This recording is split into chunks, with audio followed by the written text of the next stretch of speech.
بەشی دووهەم بێدەوڵەتی بە کەمینەکردنی کورد و بە ئاسایشکردنی پرسی کورد. نووسینی شێرکۆ کرمانج. پێشەکی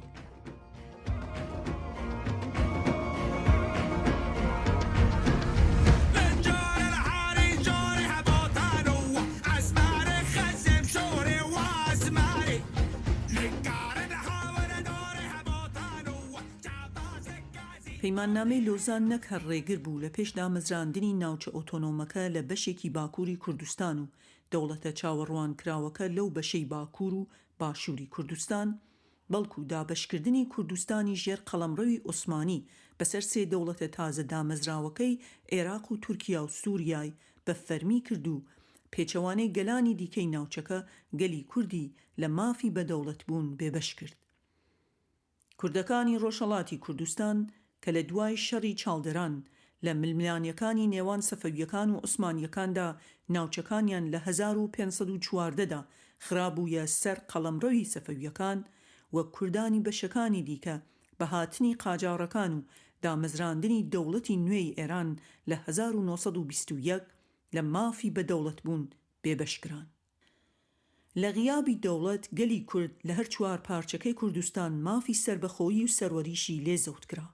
کوردەکان بە کەمینەکران و پرسی کورد بە ئاسایش کرا.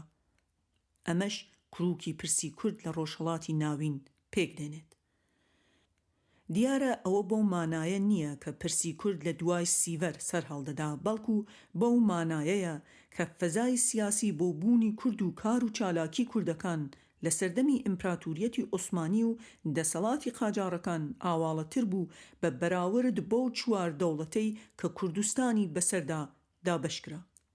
هاوکات ئەوە بۆ مانایە نییە کە پەیوەندی کورد بە دەوڵەتەکانەوە تەنها لەم دوو پرۆسەسە یان دەرکەوتە دەستکردەدا کورد بووتەوە، بەڵکو هۆکاری جەختکردن لەسەر ئەم دوو پرۆسەیە ئەوەیە کە پرۆسەگەلی وەک ڕاگواستن، چۆڵکردن لە ئابووری خستن، گۆڕینی ناوی شوێنەکان، سڕینەوەی یادەوەری هاوبەش و مێژوو و نکۆڵیکردن بەگشتی ئامانج لیان بە کەمینەکردنی کورد بووە یانەوەتا وەک ئامرازێک بەکار هاتوون بۆ بە ئاسایشکردنی پرسی کورد.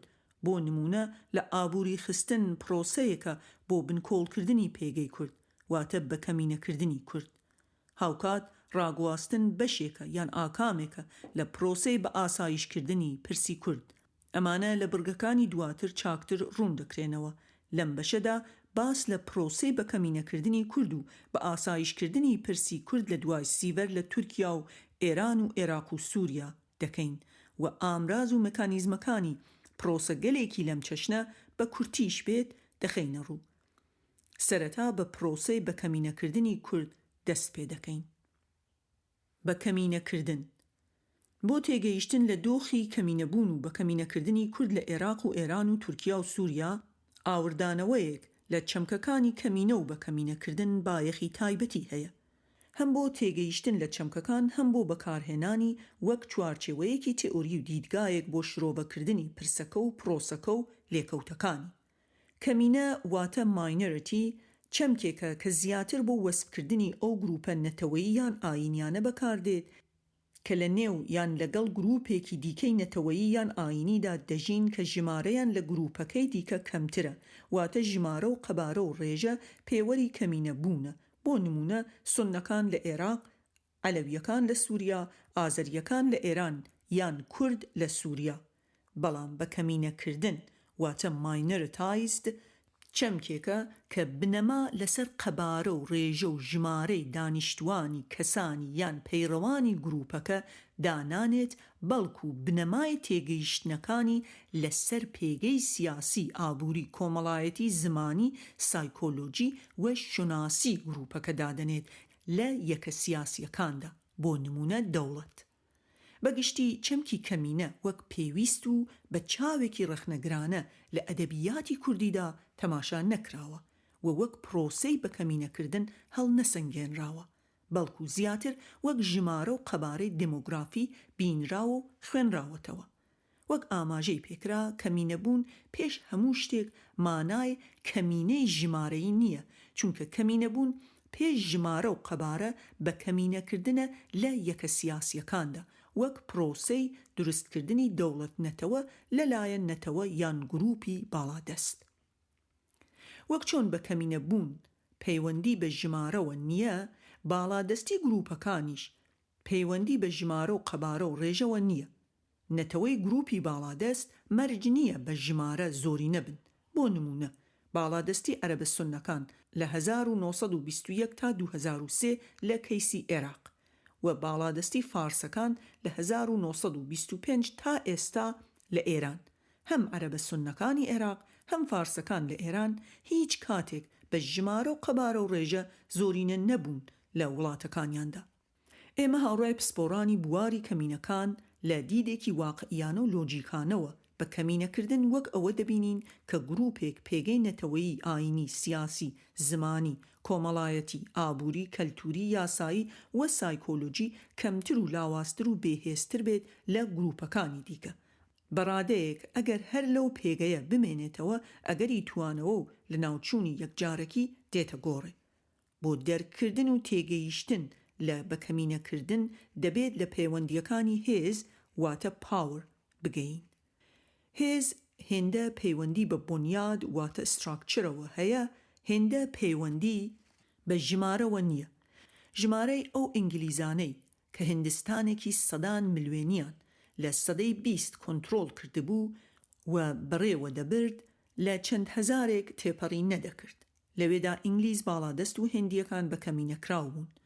ئەوەی ئەو پێگەیەی بە بریتانیەکاندا بوو دەوڵەتی بریتانیای مەزن و ئەو توانە سەربازی و تەکنۆلۆژیە بوو کە دەوڵەتەکەیان خستبوویە خزمەت دەسەڵاتدارە بریتانیەکان لە هیندستان. ئەمە لە باشووری ئەفریقایش بە زەقی دەردەکەوێت. لە باڵادەستی سپی پێستەکان کە کەمینەیەکی ژمارەیی بوون لەسەر ڕەشپێستەکان کە زۆرینەی ژمارەیی بوون. هندیەکانی هندستان و ڕەشپێستەکانی ئافریقای باشوور کەمینە نەبوون، بە کەمینەکراو بوون. ڕوونتر بڵین کەمینەبوون و زۆرینەبوون هێندەی پەیوەندیان بە چۆنیەتی مامەڵەکردنی دامەزراوەکان و دام و دەستگاکانی دەوڵەتەوە هەیە. لە چۆنیەتی ڕێکخستن و پلەبەندکردنی نەتەوە و گروپەکان هێندە پەیوەندیان بە ژمارە و قەبارەوە نییە. بە واتایەکی دیکە ئەگەر کەمینە و زۆرینەیش بە بنەما لەسەر ژمارە لێکجیا بکرێنەوە ئەوە بە کەمینەکردن پرسێکی جیایە و بریتیە لە بەکەمزانین و بەکەمدانان و پراوێزخستنی گروپێکی نەتەوەی ڕەگەزی ئاینی مەسهەبی یان کۆمەڵایەتی لە بواری سیاسی و ئابووری و کۆمەڵایەتی و زمانی و کولتوریدا. ڕوونتر بڵین کەمینەبوون پێگەیەکی سروشتی بابەتی نییە، بەڵکو دەرەنجامی پەیوەندیەکانی هێزە واتە power relations کە گروپێک باڵادەست و یەکێکی دیکە ژێردەستە دەکات. یەکێک سەروەر و ئەوی دیکە کۆی لە دەکات. بە کورتی ناو هاوتابوون و یەکسان نەبوون کرووکی بە کەمینەکردنن. ئەم تێگەیشتنە دەکەین بە زەڕەبین بۆ وردبوونەوە لە پرۆسەی بە کەمینەکردنی کورد و باڵادەستکردنی تورک و فارس و عەرەب لەلایەن دەوڵەتانی تورکیا و ئێران و عێراق و سووریاوە. بەڵام سەرەتا ئاماژەیەک بە کەمینەکردنی کورد لە سەروبەندی سیڤەر لەلایەن کۆمەڵگەی نێودەوڵەتیەوە دەدەین. بە کەمینەکردنی کورد لە جیهاندا مێژووی بەکارهێنانی زاراوەی کەمینە دەگەڕێتەوە بۆ سەدەی 19 کاتێک کە وڵاتانی ئەوروپا و رووسیای تزار لەگەڵ عوسمانیەکان لەسەر بارودۆخ و شێوازی مامەڵەکردن لەگەڵ ئەرمەنی و ئاسووریەکانی ژێر دەسەڵاتی عوسمانیەکان لە کێشمەکێشدا بوون. لە گفتوگۆکانی کنگرەی ئاشتی لە پاریس و ئەو پەیماننامانەی کە لێکەوتەوە لەوانە سیڤەر و لۆزان بە شێوەیەکی فەرمی چەمکی کەمینە لە یاسا نێودەوڵەتیەکاندا ئاماژەی پێکراودانی پێدانرا. بە تایبەتی دوای ئەوەی جۆرێک پێکهاتن هەبوو لەسەر ئەوەی کە نەتەوەکانی ژێردەستی عوسمانیەکان دەبێت دەوڵەتی سربەخۆیان هەبێت یان بخرێنە ژێر ئینتدابی زلهێزێک. ئەو کات بیر لەوە کرایەوە کە کەمینەکانی ئەو دەوڵەتانەش دەبێت بە فۆرمێک پارێزگاری لە مافەکانیان بکرێت. پاراستنی مافی کەمینەکان لەو کاتەوە زیاتر بە فەرمی کرا، بەڵام لە پراکتیزدا شتێکی وای لێ جێبەجێ نەکرا. سەرەتاکانی بە کەمینەکردنی کورد دەگەڕێتەوە بۆ سەروبەندی پەیماننامەی سیڤەر پێش ئەوەی دەسەڵاتداران و نخبەی سیاسی و ڕۆشنبیری نەتەوە باڵادەستەکانی تورکیا و ئێران و عێراق و سووریا کورد بە کەمینە بکەن، بەریتانیەکان و فەڕەنسیەکان کورد بە کەمینە دەکەن. ئەوان کورد وەک خێڵەکی دواکەوتو، دز، ناکۆک بە یەک دەرەوزەکەر وەسف دەکەن و وەک کۆمەڵێک خەڵک وێنایان دەکەن کە توانای خۆبەڕێوەبردنیان نییە و گۆمان لە کارامەیی و لێهاتووییان دەکەن. ئەمانە نەک هەر لە دەق و نووسین و گوتەی ئاکادمی و گەریدە و ڕۆژهەڵاتناس و ئەفسەرەکان دەبینرێن، بەڵکو بەزەقی لە دەقی مادەی 64 پەیمان نامەی سیڤەریش دەردەکەوێت. کاتێک کورد نەوەک گەل، نەوەک نەتەوە، نەوەک گروپی ئەتنی ناو ناهێنێت. تواناکانی خەڵکەکەش لە پاراستنی خۆیان و سربەخۆییان دەخاتە ژێر پرسیارەوە. ئەمە سەرەتای بچووکردنەوە و بەکەمینەکردنی کووردە لەلایەن کۆمەڵگەی نێودەوڵەتیەوە. لە لۆزان کورد تەنانەت وەک کەمینەش ناوی نەهاتووە. ئەمەش شەرعیەتدانێکی ناڕاستە و خۆیە بە تواننەوە و سڕینەوەی کوردەکان لە چوارچێوەی ئەو دەوڵەتانەی کە بەسەریدا دابەشکران، واتە لە نێو ئەو نەتەوانەی کە بەسەر کورددا باڵا دەستکران. لەو ساتەوە کورد بوو بە بەشێک لە پێکهاتەی چوار دەوڵەتەکە. ئیدی بوونی کورد و پرسی کورد نەک هەر لە دامەزراندنی دەوڵەت، بەڵکو لە فەراهەمکردن و چێژوەرگردن لە مافە سەرەتایی سیاسی و ئابووری و زمانی و کۆمەڵایەتیەکانی دیکە وەک ئۆتۆنۆمی ناوچەیی، بەکارهێنانی زمانی دایک، پراکتیزەکردنی ئازادانەی کەلتور و داب و نەرید بێبەشکراوە، قەدەغە کراوە یان ڕێگری لێکراوە. باشووری کوردستان لە 1991ەوە و ڕۆژاوای کوردستان لە 2013ەوە تا ڕادەیەکی باش بە مافە سەرەتاییەکان گەیشتوون، بەڵام بەردەوام لە ژێر هەڕەشەی چوار دەوڵەتەکەدان کە بە هەموو شێوەیەک لە هەوڵی بنکۆڵکردنی ئەو دوو ئەزمونەن کە لەو دوو بەشەدا ساڵانێکە دروست بوون. لە سیڤەرەوە تا ئێستا مامەڵەکردن لەگەڵ گەلی کورد و پرسی کورد لەلایەن تورکیا و ئێران و عێراق و سووریا کەم تا زۆر گۆڕانی بەسەردا هاتووە. ڕۆژگار و قۆناغ هەبووە کە کورد لەسەر شۆناس وەک کورد کوژراوە، دووچاری پاکسازی نەتەوەیی بووەتەوە یان زمان کوژ و جێنۆساید کراوە. قۆناغیش هەبووە بە تاک یان بە کۆمەڵ هەندێک لە مافە سیاسی و کەلتوریەکانی بەدەست هێناوە و پراکتیزی کردوون. سەرەڕای ئەمە بەگشتی هەر چوار دەوڵەت بە تێکەڵەیەک لە بەکەمینەکردنی کورد و بە ئاسایشکردنی پرسەکەیان مامەڵەیان لەگەڵ کوردەکان کردووە. مەبەستی سەرەکیش لەم بەرخوردە تواننەوە و سڕینەوە و قڕکردنی کورد بووە لە پرۆسەی دروستکردنی چوار دەوڵەت نەتەوە، واتە تورکیا، ئێران، عێراق و سووریا. ئەم پرۆسانە ئەگەر هیچ ئامانجێکیان وەک خۆی نەپێکابێت، ئەوە پەراوێزخستن و بە کەمزانین و بێنرخکردنی گەلی کورد و باڵاخستنی نەتەوەکانی فارس و عەرەب و تورکی تا ڕادەیەکی ترسناک لێکەوتوەتەوە کە دەکرێت وەک بە کەمینەبوونی کورد لە قەڵەم بدرێت. وەک گوتمان، کەمینەبوون پرۆسەیەکی ئۆتۆماتیکی نییە، بەڵکو گروپە نەتەوەیی و ئاینیەکان لە پرۆسەیەکی سیاسی و کۆمەڵایەتی و ئابووری و مێژووییدا بە کەمینە دەکرێن. کوردەکانی ڕۆژهەڵات وەک کوردەکانی نێو قەڵەمڕۆی عوسمانیەکان نەبوون، چونکە هاو ئاینی و هاو مەزهەبی لە زۆر ڕووەوە کوردەکانی لە سایەی دەوڵەتی عوسمانیدا لەگەڵ تورکەکان کردبوو بە بەشێک لە زۆرینە.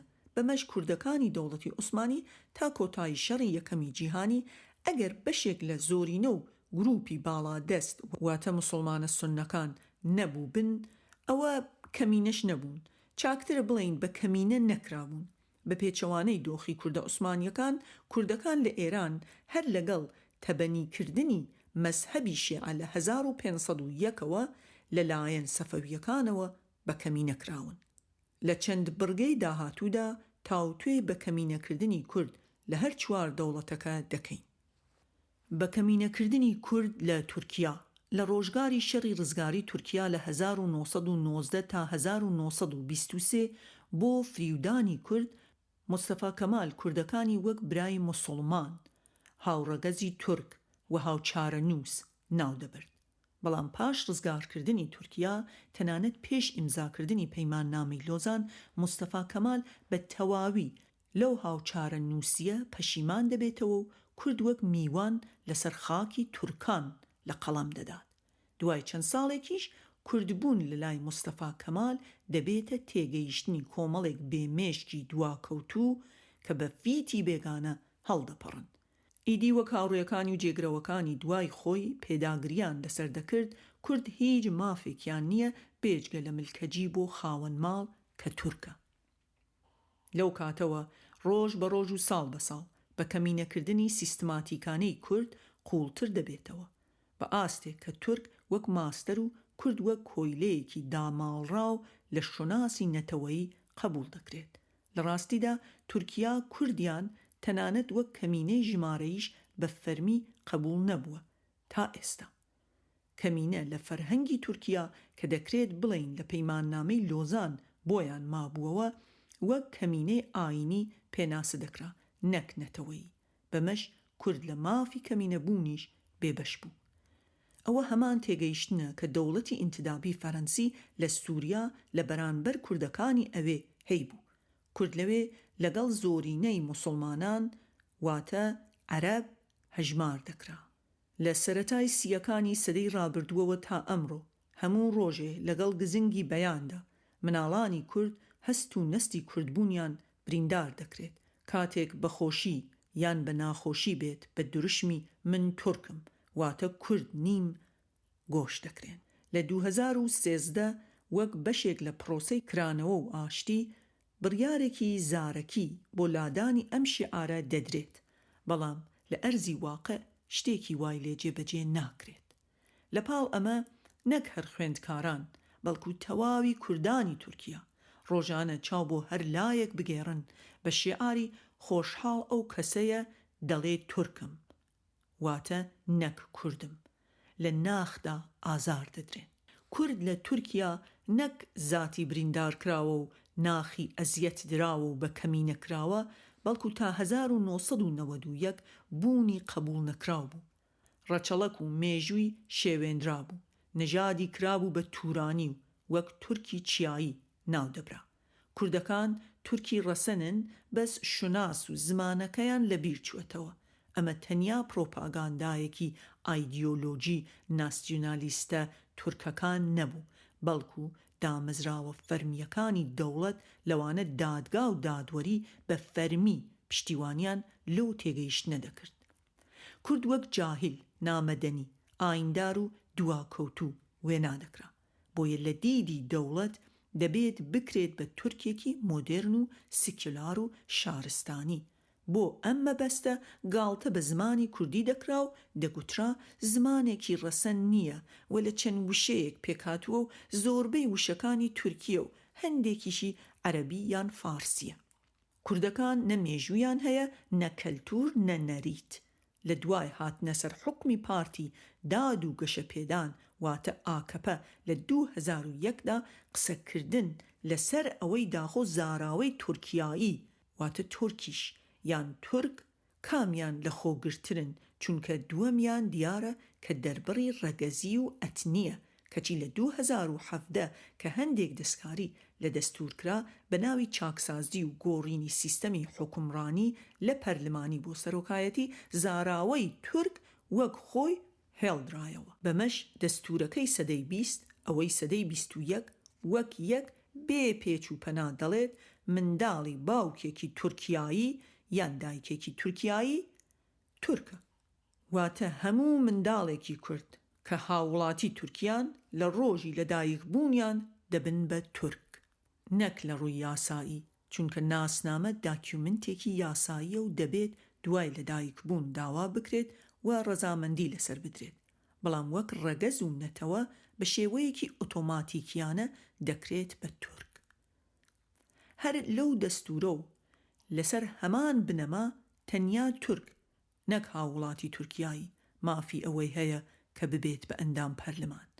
زمانی تورکی تاکە زمانی پەروەردەیە و بەکارهێنانی هەر زمانێکی دیکە بە پێ مادەی 301 لە دەستور بە تاوان کراوە، واتە کریمینەلایزد کراوە. لەسەر ئەم بنەمایە قوتابخانە کرا بە شوێنێک بۆ لەناوبردنی جیاوازیەکان بە فەرمی. بە کەمینەکردنی کورد لە سووریا کوردەکانی سووریا نەک هەر لەسەر دەستی ناسیۆنالیستە عەرەبەکان بەکەمینە کراون، بەڵکو لەگەڵ دامەزراندنی دەوڵەتی سووریا لەلایەن فەڕەنسیەکان لە 1920 لە کەمینەش خران. دەسەڵاتدارانی فەڕەنسە دانیان بە کورد وەک گروپێکی نەتەوەی نەنا، چۆن وەک لە لۆزان کرابوو بە بنەما، گروپەکان لە سووریاش لەسەر بنەمای ئاین جیاکرانەوە، واتە کوردەکان وەک موسڵمان دەبینران نەک وەک کورد. داخۆ تورکیا لە مەدالاسایی فەڕەنسیەکانی کردوێتەوە یان پێچەوانەکەی ڕاستە زانراو نییە، بەڵام هەندێک پێیان وایە کە فەڕەنسیەکان ئەمەیان بۆ ڕازیکردنی تورکەکان کردووە. هەر چۆنێک بێت ئاکامەکە یەکشتە: سڕینەوەی کورد. سەرەڕای ئەوە لەو سەردەمەی کە سووریا لەژێر ئینتدابی فەڕەنسیدا بوو، کورد هاوتای ئەلەوی و درۆزەکان لە پێگەی دەسەڵات نزیک بوون، چونکە فەڕەنسیەکان لە بەرانبەر زۆرینەی عەرەبی سوننە هەر سێ گروپیان دەسەڵاتدار کردبوو.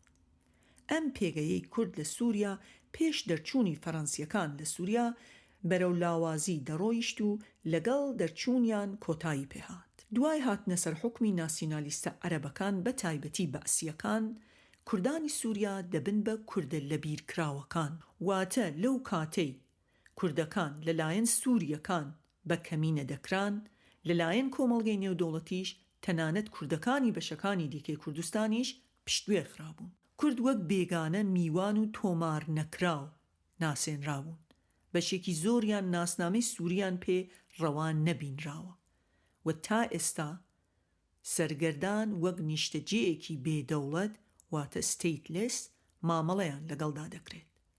دەستورەکەی 2012 وەک دەستورەکانی پێش خۆی نەک هەردان بە کورددا نانێت، بەڵکو دەیکات بە بەشێک لە نەتەوەی عەرەب و ئەرکی کورد لە سووریا بەرقەرارکردنی یەکێتی خاک و نەتەوەی عەرەبە.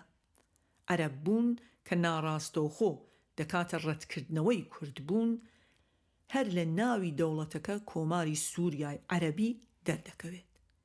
دەستورەکە ئاماژە یاندان بە هەموو جیاوازیە کەلتوری و مەسەبی و ڕەگەزیەکاندا دەنێت جیاوازی نەتەوەیی نەبێت.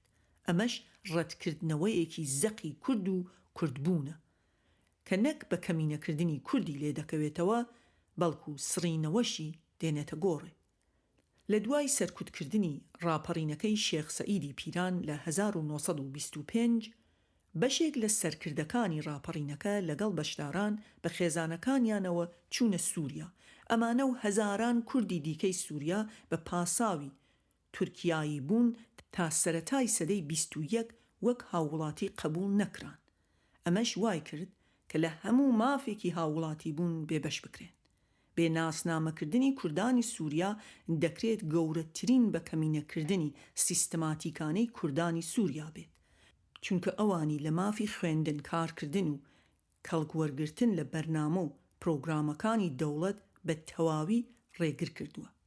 لە 2011 بە پێ بڕیارێک ناسنامە درا بە بەشێک لە کوردەکان، بەس لەو کاتەوە ناوچە کوردیەکان تا ڕادەیەک نیمچە سەربەخۆن. بەکەمینەکردنی کورد لە ئێران. سەرەڕای ئەوەی کە پرۆسەی بە مۆدێرنکردن لە ئێرانی قاجارەکان و ئیمپراتوریەتی عوسمانی لە ناوەڕاستی سەدەی 19 دەستی پێکرد، بەڵام پرۆسەکە بۆ بوارە سیاسی و کۆمەڵایەتیەکان تەنیا دوای دەست بەکاربوونی ڕەزاشا لە ئێران و مستەفا کەمال لە تورکیا کە خۆی لە بەمەدەنیکردن و بە سێکیولارکردنی کۆمەڵگە دەدیتەوە خرایە بواری جێبەجێکردنەوە. لە پەیوەند بە ئێران پرۆسەکە بەگشتی نەک هەر کاریگەری لەسەر کەلتوری نەتەوە نافارسەکان هەبوو، بەڵکو کاریگەری لەسەر کەلتوری فارسەکانیش هەبوو، بەڵام کەلتوری نەتەوەی زاڵکراو یا باڵادەست لەبەر ئەوەی لەلایەن دەوڵەتەوە پشتیوانی لێ دەکرا و بەرز ڕادەگیرا، کاریگەریەکانی زیاتر دەچوونە قاڵبی خۆگونجان و نوێکردنەوە، کەچی بۆ نەتەوە ژێردەستەکان وەک کورد دەبوون بە هەڕەشە لەسەر کەلتورەکەی. بۆ نمونە کاتێک دەوڵەت بڕیاری ناساندنی زمانی فارسی دەدات وەک زمانی فەرمی دەوڵەت و زمانی قوتابخانە و پەروەردە وەک گۆڕینەوە و پەیوەندی، ئیدی فارسی گەشت دەکات و کوردی دەپووکێتەوە. شناسی فارس سەرەکی و شناسی کوردی لاوەکی دەکات. سیاسەتەکانی ڕەزاشا کە بنەمای لەسەر وەک یەککردن واتە ستانداردیزەیشنی کەلتوری و زاڵکردنی زمانی فارسی دانرابوو، کوردی بچووک دەکردەوە و وردە وردە دەیتواندەوە. لەو سەردەمانەدا سیاسەتەکانی وەک یەککردن و بە ستانداردکردن بوارەکانی زمان و پەروەردەی تێپەڕ کرد و پەڕیەوە بۆ بواری کەلتور و مێژوو کە هێندەی دیکە شناسی کورد و نەتەوە نافارسەکانی لاواز دەکرد و باڵادەستی فارس و فارسی وەک زمان و کەلتور و مێژوو تۆختر دەکرد. پرۆسەی بە مۆدێرنکردن لە ساڵانی حکمڕانی محەممەد ڕەزاشا لە 1941 تا 1979 چڕتر بەردەوامی کێشا، واتە کاریگەریەکانی لەسەر کورد و زمان و کەلتورەکەی بەردەوام بوو. دەستورەکەی 1906 سەردەمی قاجاریەکان کە لە 1970دا هەندێک دەستکاری کرا کە تا ڕووخانی محەممەد ڕەزاشا لە 1979 کارابوو، ئاماژە بە زمانی فەرمی ناکات. دوای لە سەرتەختلادانی شا سیستەمی سیاسی گۆڕا و کۆماری ئیسلامی ئێران لە 1979 بەرقەرار بوو کە هەر لەو ساڵەدا دەستورێکی نوێ بۆ وڵات پەسەند کرد و لە 1989 هەندێک دەستکاری تێدا کرا. دەستورە نوێیەکە تەنیا زمانی فارسی وەک زمانی فەرمی و زمانی پەیوەندی ناساند. دەستورەکەی کۆماری ئیسلامی لە کاتێکدا کە ڕێگە خۆش دەکات بۆ خوێندنی زمانی عەرەبی لەبەرەوە نییە کە زمانی نەتەوەیەکی نافارسی ئێرانە، بەڵکو لەبەر ئەوەی زمانی قورئانە. بەڕوونیش ڕێگری دەکات لە بەکارهێنانی هەر زمانێکی دیکە وەک زمانی فەرمی و زمانی پەروەردە و خوێندن کە پەراوێز خستن و بە کەمینەکردنی کورد و زمان و کەلتور و شناسەکەی لێکەوتوێتەوە. لە ڕووی سیاسیشەوە بە حکمی سوننەبوونی بەشی هەرە زۆری کوردانی ئێران پێگەی سیاسیان لاواز و پلەدوو کراوە. هەموو دەستورەکانی ئێران مەزهەبی شیعە بە ئاینی فەرمی دەوڵەت دەناسێنن، لەوەش گرنگتر پۆستی ڕابەری شۆڕشی ئیسلامی و سەرۆکی ئێران بە پێی دەستور قۆڕق کراوە بۆ شیعە مەزهەبەکان. ئەمەش پێگەی نەک ئاینی بەشێکی زۆر لە کوردەکان کەم دەکاتەوە، بەڵکو پێگەی سیاسیشیان دەکات بە پلەدوو. بە کەمینەکردنی کورد لە عێراق.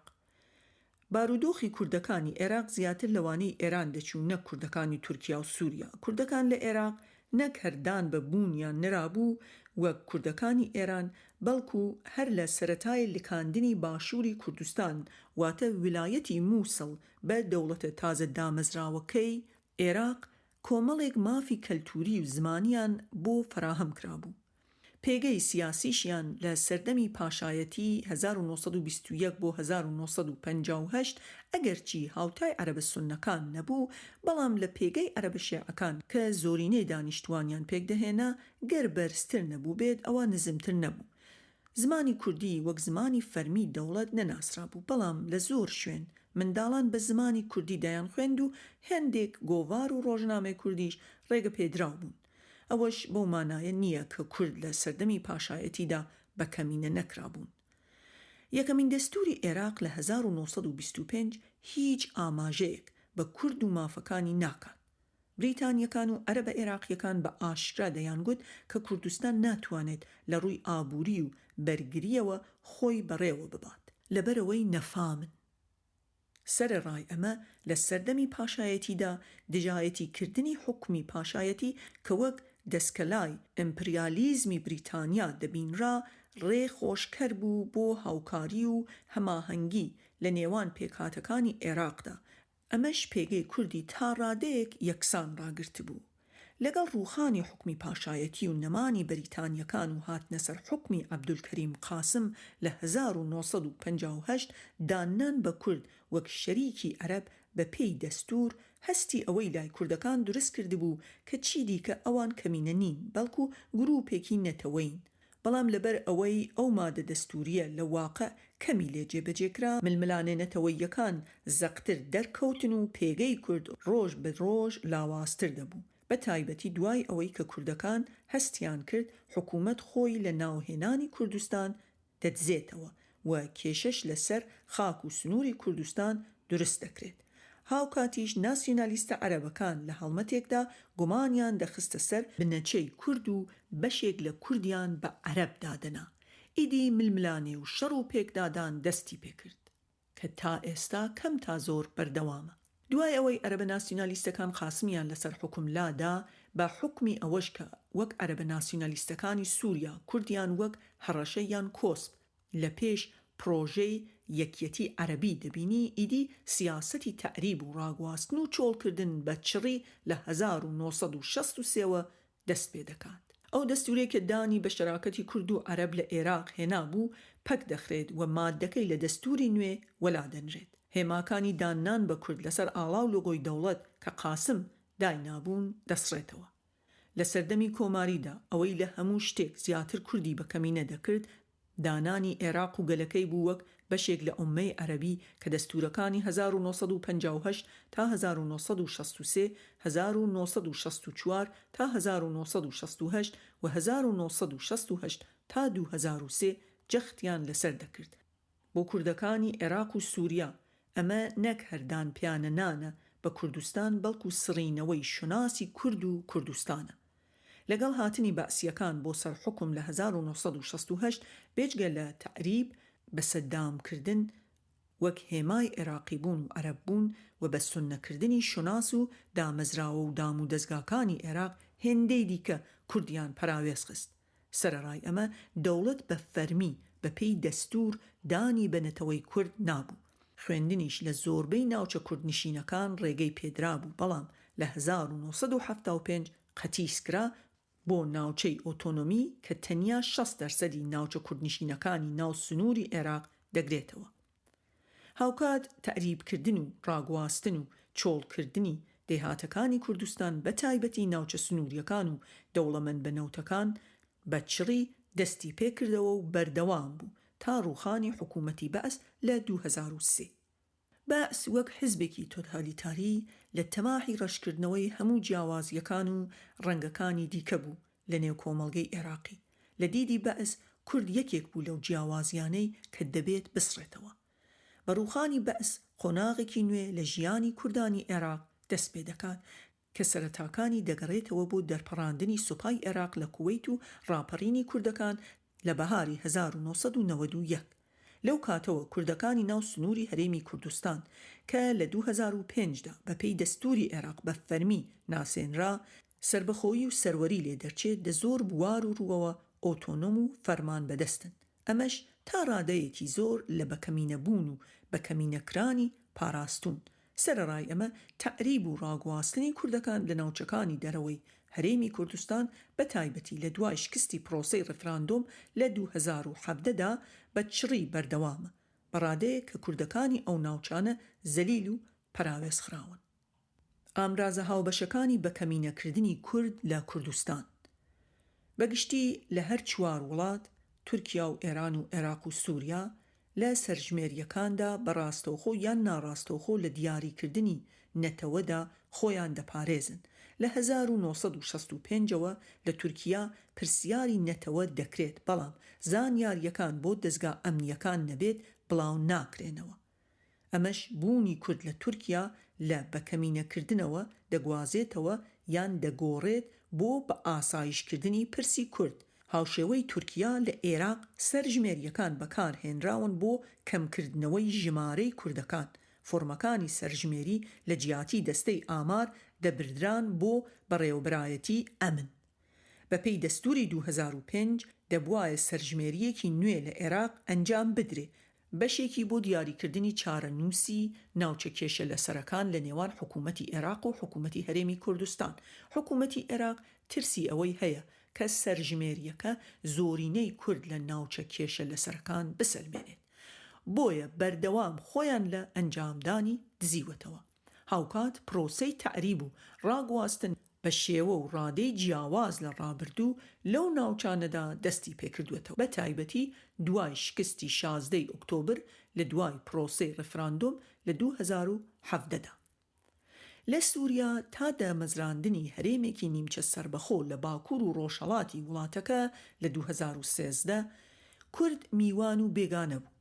ئەمەش بێدەوڵەت و بێشناسی کردبوون.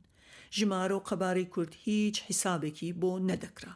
لە سەرژمێریەکان بە هیچ شێوەیەک ناویان نەهاتووە.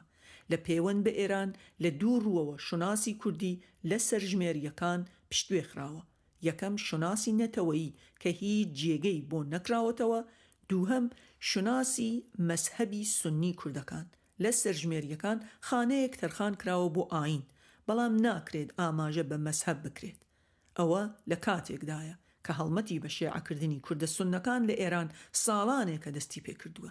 لە ناوچە کوردیە سونیەکانی ڕۆژهەڵات حەوزەی علمی شیعە و حوسێنیە لە زۆربەی شارەکان کراونەتەوە.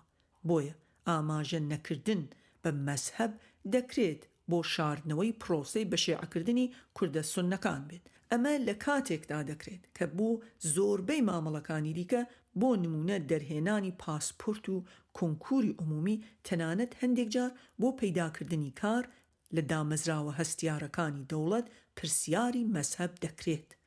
دەوڵەت ڕاستەوخۆ ئیدارەی وەقفی سوننە و خوتبەی مزگەوتەکان دەکات، هەروەک چۆن کەمالیستەکان پێش ئێران کردبوویان. لە هەفتاکان و هەشتاکانیش حکوومەتی بەئس لە عێراق هەمان شتی دەکرد. مەلاکان زۆربەیان کرابوون بە بەکرێگیرا و سیخۆری ڕژیمەکان. پرۆژەی سەر لە نوێ نووسینەوەی مێژوو لە عێراق و تورکیا بە تایبەتی ئیشیان لەسەر کراوە. مێژووی نەک هەرنەتەوەی تورک، بەڵکو ناوچەکە داڕێژرانەوە و لە دیدێکی شێڤنیستی تورکی و عەرەبیەوە نووسرانەوە. لە عێراق مەبەست لە دووبارە نووسینەوەی مێژوو بە عەرەبکردن و بە سەددامکردنی شارستانیەتی مێسۆپۆتامیا بوو کە لەوێدا پێگەی عەرەب بەرز و هی کورد نزم ڕاگیرا بوون. ئەم دیدە بۆ مێژوو لە هەفتاکانی سەدەی ڕابردوو خزێنرایە نێو کتێبەکانی قوتابخانە. لەوێدا ئەو گروپە کۆچبەرانەی لە نیمچە دوورگەی عەرەبیەوە هاتوون بۆ عێراق وەک کۆچی ناوخۆیی وەسف کراون، کەچی هاتنی گۆتیەکان و مادەکان وەک کۆچی دەرەکی نیشاندراون. گروپی یەکەم بە ڕەسەن و ڕزگارکەر دانراون و گروپی دووهەم بە داگیرکەر و بەربەری و ناشارستانی ناوزەت کراون. لە تورکیا دووبارە نووسینەوەی مێژوو ئاناتۆلیای کرد بە نیشتمانی تورک و ڕەچەڵەکی تورکەکان برایەوە سەر هێتیەکان تا وەکو بەشێک لە نیشتمانی کورد بکرێت بە تورکیا. ڕەچەڵەکی تورک کرا بە دایکی هەموو ڕەچەڵەکەکان و زمانی تورکی بە ڕۆژی هەموو زمانەکان. ئەمانە کوردیان لە نیشتمانی خۆیان کرد بە میوان و زمانی تورکی کرد بە دایکی زمانی کوردی، بە واتایەکی دیکە کورد لە زمان و لە نیشتمان داماڵدران. ناوچە کوردنشینەکانی هەر چوار وڵات بە شێوەیەکی سیستماتیک لە ڕووی ئابووریەوە پشتگوێ خراون. ئەمەش وای کردووە کە گەشەیەکی ناهاوسەنگ واتە uneven development لە نێوان ناوچە کوردنشینەکان بە بەراورد بە ناوچەکانی نەتەوەی باڵادەست ڕوو بدات. هەندێک توێژەر ئەم دیاردەیە یان هاوشێوەکانی وەک ناگەشە پێدان واتە دیدڤلۆپمنت ناوزەت دەکەن، واتە ڕاگرتنی گەشەی ئابووری و کۆمەڵایەتی لە ناوچەیەک نەک لە ئاکامی دوورە دەستی بەڵکو بە ئەنقەست و پلان بۆ داڕێژراو بە مەبەستی بە دواکەوتوی هێشتنەوەی ناوچەکە و خەڵکەکەی. بێجگە لە بە دواکەوتوی مانەوەی ناوچە کوردنشینەکان وەک ئاکامێکی ئەم سیاسەتە کۆچی بە کۆمەڵی کوردانیشی لێکەوتوێتەوە کە پرۆسەی تواننەوەی ئاسانتر کردووە و کاریگەری کوردەکانیشی بەسەر ناوچەکانیاندا کەم کردوێتەوە. ژمارەی کورد لە ئەستەمبول کە سنترێکی ئابووری و پیشەسازی تورکیایە لە 2 ملیۆن زیاترە کە بەشی هەرە زۆریان لە ئاکامی بە ئەنقەست پشتگوێخستنی ناوچە کوردنشینەکان کۆچیان کردووە. لە عێراق بۆ نمونە تا هەشتاکان چاڵە گەورە دۆزراوەکانی نەوت لە عێراق زۆربەیان لە ناوچە کوردیەکان بوون، کەچی لەو نۆ پاڵاوگە نەوتیەی کە تا 2003 لە عێراق دروستکرابوون تەنیا یەک دانەی لە ناوچە کوردنشینەکان دروستکرابوو.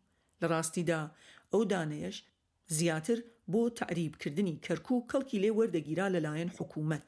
پیشەسازی پرۆسسکردنی هایدرۆکاربۆن هەر بوونی نەبوو. لە ئێران کوردەکان وەک دەستی کاری کاتی ناسراون. بۆ نمونە کوردێکی زۆر لە ئێران لە کوورەکان کار دەکەن یان کۆڵبەری دەکەن کە هەم ژیانیان بەردەوام لە مەترسیدایە هەم پێگەی ئابووری و کۆمەڵایەتیان نزم ڕادەگرێ. لە سەد ساڵی ڕابردوودا کەمالیستەکانی و جێگرەوەکانیان لە تورکیا وەک بەشێک لە پرۆسەی بە مۆدێرنکردن و بە سکیولارکردن لە هەوڵی هەڵوەشانەوەی بنیادە خێڵەکیەکانن، چونکە وەک کۆسپێک لە پێش ئەو پرۆسانە و بە ڕۆژاواییکردن و دابڕان لە ڕابردوو دەبینن. بەڵام بەگشتی لە ناوچە کوردنشینەکان برە و بەهێشتنەوەی عەشیرەت دەدرێت و پرۆسەی ناگەشە پێدان خراوەتە گەڕ. عەشیرەت بۆ بەگژاچوونەوەی بزوتنەوە کوردیەکان لەلایەک و گاڵتەکردن و بە خێڵەکی و دواکەوت و نیشاندانی کورد بەکار هاتووە، بە تایبەتی لە فیلم و دراما تورکیەکاندا. لە مێژووی هاوچەرخی عێراقدا دەسەڵاتداران هەر لە سەردەمی پاشایەتیەوە تا ئەمڕۆ بۆ سەپاندنی دەسەڵات کەڵکیان لە عەشیرەت وەرگرتووە.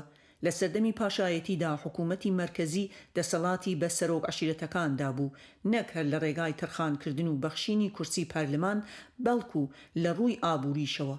قاسم تاکە حاکمی عێراق بوو کە بەگشت دەسەڵاتەکانی سەرۆک عەشیرەتەکاندا دەچوو و توانا و دەسەڵاتی سیاسی و ئابووری و خێڵەکیەکانی لە ڕێگای یاسای چاکسازی کشتوکاڵی بنکۆڵ دەکردن. بە هەمان شێوە لە سەرەتادا عەشیرەت وەک هەڕەشەیەک لەسەر بەعس و ئایدیۆلۆژیا پان عەرەبیەکەی دەبینران و وەک کۆسپێکیش لە پێش ئەو گۆڕانکاریە کۆمەڵایەتیانەی کە بەعس بەنیاز بوو جێبەجێیان بکات دەهاتنە بەرچاو.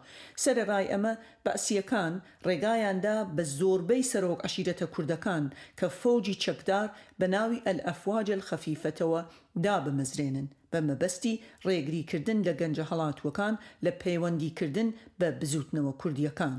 هاوکات دامەزراندنی فەوجەکان هەم پێگە هەم توانای سەرۆک عەشیرەتەکانی لە کۆنتڕۆڵکردنی ئەندامانی عەشیرەتەکان بەرز کردەوە و بنیادی عەشیرەتەکانی بە زیندوی ڕادەگرت و شوناسی کوردبوونی لاواز و پەراوێز دەکرد. لە ئێرانی شادا بۆ کورد عەشیرەت وەک سەرچاوە و چاوگی شۆڕش ناوزەت دەکرا. مەبەست لەوەش ڕێگریکردن بوو لە سەرهەڵدانی شوناسی نەتەوەیی کوردی، ئەویش بە خێڵەکی هێشتنەوەیان. کۆماری ئیسلامیش هەموو تواناکانی خستوەتە گەڕ بۆ زیندووکردنەوەی عەشیرەتگەرایی و بنیادی عەشیرەت وەک بەشێک لە سیاسەتی پەرتکە و زاڵبە و بۆ بەکارهێنانیشیان لە سەرکوتکردنی بزوتنەوە کوردیەکان، ئەویش بە چەکدارکردنی عەشیرەتەکان. بەرزڕاگرتن و زیندووکردنەوەی عەشیرەت ململانەی عەشایرەکانی لەسەر خاک و زەوی و ژن وەک سەدەکانی ڕابردوو هێشتوەتەوە. ناوچەکانیشیانی لە تەنگەژەی نەبوونی ئاسایش ڕاگرتووە و خەڵکەکەشی ناچار بە کۆچ کردووە بۆ ناوچەکانی دیکە. هەموو ئەم سیاسەت و هەڵوێستانە بەگشتی بوونەتە مایە یان چاکتر وایە کە بڵێن مەبەست لێیان گاڵتە پێکردن و بە کەمزانین و بێنرخکردن بووە کە بە کەمینەکردنی کوردی لێکەوتوێتەوە.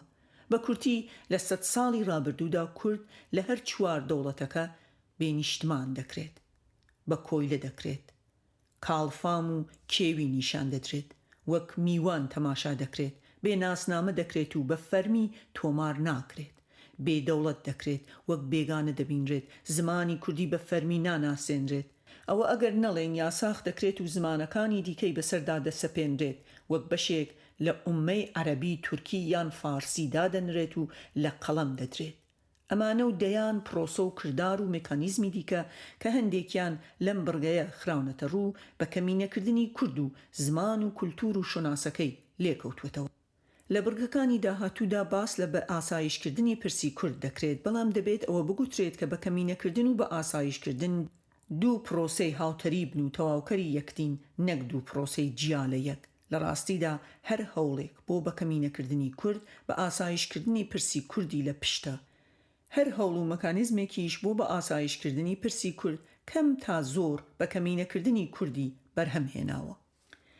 بە ئاسایشکردن لە دوای دابەشکردنی کوردستان و گەلەکەی بەسەر چوار دەوڵەتەکەدا، ئیدی نوخبەی سیاسی دەسەڵاتدار لەو وڵاتانە لەگەڵ نوخبەی ڕۆشنبیری پرسی کورد و داواکان و مافەکانیان وەک هەڕەشە لەسەر نەتەوەکانی عەرەب و فارس و تورک و لەسەر یەکپارچەیی تورکیا و ئێران و عێراق و سووریا دیوە و وێنا کردووە و نیشانیان داوە. ئەمەش ئەوەی لێکەوتوێتەوە کە لە سیاست و پەیوەندیە نێودەوڵەتیەکاندا بە ئاسایشکردن یان سکیوریتایزیشن ناسراوە. لە دوای شەڕی سارد لە 1991 تێگەیشتنێکی نوێ بۆ پرسی ئاسایش لە پەیوەندیە نێودەوڵەتیەکان قسەی لەسەر دەکرا. دواتریش لەلایەن قوتابخانەی کۆپنهاگن وەک تێئۆری بە ئاسایشکردن داڕێژرا. بە پێبۆچوونەکانی گروپێک لە تئۆریسینەکانی ئەو قوتابخانەیە لە نێویاندا باری بۆزان، وەلی وێفە و جاپ دی وایلد کێشەکانی ئاسایش نین، لەوێ لەو گۆڕە هەبن، بەڵکو وەک کێشە لەلایەن بکرە ئاسایشیەکان وەک پرسی ئاسایشی نیشان دەدرێن. بۆ نمونە کۆچی لاتینەکانی ئەمریکای باشوور بۆ ئەمریکا لەلایەن سەرۆکی ئەمریکا دۆناڵد ترامپ و ئەوانی دیکە بە دروستکردنی دیوار و ناساندنی هاتنی لاتینەکان وەک هەڕەشە لەسەر شۆناس و بەهاکانی ئەمریکیەکان لە پرسێکی کۆمەڵایەتی ئابووری کۆچبەریەوە دەکرێت بە پرسێکی ئاسایش بە واتایەکی دیکە مەرج نییە پرسەکان لە خودی خۆیاندا کێشەی ئاسایشی بن، بەڵکو کاتێک وەک پرسگەلی ئاسایشی لەلایەن بکرە ئاسایشیەکان واتە وەک دەسەڵاتدارانی دەوڵەت و نوخبەی سیاسی وەک پرسی ئاسایشی ئاماژەیان پێدەکرێت و وێنادەکرێن و نیشان دەدرێن ئیدی دەبن بە کێشەی ئاسایشی. بە گوێرەی تئۆری بە ئاسایشکردن بە گشتی 5 بواری ئاسایش هەن کە کایەکانی ئابووری کۆمەڵایەتی سەربازی سیاسی و ژینگەین. بۆ هەر بوارێکیش مەدلولێک هەیە، بۆ نمونە بواری کۆمەڵایەتی مەدلولەکەی شۆناسە، بواری ژینگە مەدلولەکەی ئێکۆسیستمە، بواری سەربازیش وەک هەمیشە مەدلولەکەی دەوڵەتە.